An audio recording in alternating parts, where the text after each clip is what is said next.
नमस्कार मंडळी, स्वागत आहे तुमचं आपल्या एका नवीन व्हिडिओमध्ये। तर आज आपण आलो आहोत पाटण तालुक्यातील मारुल हवेली या गावामध्ये। तर मारुल हवेली या गावामध्ये हे सिद्धेश्वराचं मंदिर आणि या सिद्धेश्वराच्या मंदिरामध्ये चालू आहे नंदादीप उत्सव। श्रावण महिन्यातील अतिशय महत्त्वपूर्ण मानला जाणारा हा उत्सव आणि जागृत असं हे देवस्थान।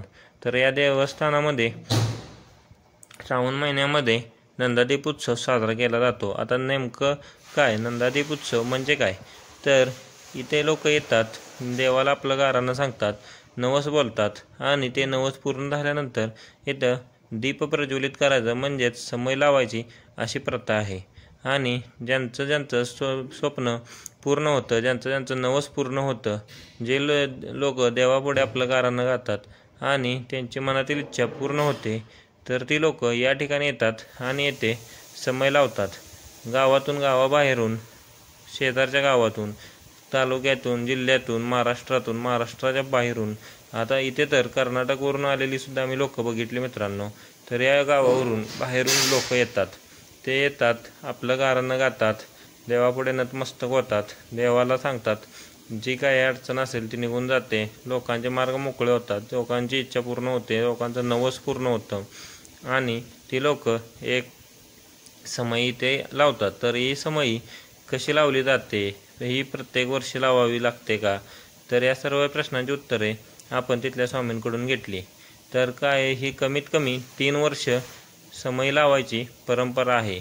आणि ही समयी कशी लावली जाते, तर इथे एक त्यांचं ट्रस्ट आहे आणि त्या ट्रस्टीकडे या समयी असतात। पण काही लोकांचे पाहुणे मंडळी, मित्रमंडळी गावामध्ये असतात, तर ती लोक ही समयी आपल्याकडे ठेवतात आणि श्रावण महिन्यामध्ये या समयीला देवळामध्ये आणून देतात आणि ती समयी इथे लावली जाते। आता तुम्ही पाहताय ते मेन मुख्य गाभारा आहे आणि जे पुढे शिवलिंग आहे ते अहिल्यादेवी होळकर यांनी स्वतः स्थापित केलेला आहे। इंग्रजांच्या काळातील हा गाभारा आहे आणि स्वतः अहिल्यादेवी होळकर यांनी या देवळाचा जीर्णोद्धार केला होता मित्रांनो। तर समोर पाहताय तो आहे नंदी। असं मानलं जातं की नंदीच्या कानामध्ये आपलं जे नवस आहे, आपली जी इच्छा आहे ती या नंदीच्या कानामध्ये बोलावी आणि आपला संदेशदूत म्हणून हा नंदी आपला संदेश स्वतः महादेवांकडे पोचवत असतो आणि त्यामुळे आपलं जे काही काम आहे, जे आपलं नवस आहे ते पूर्ण होत असते।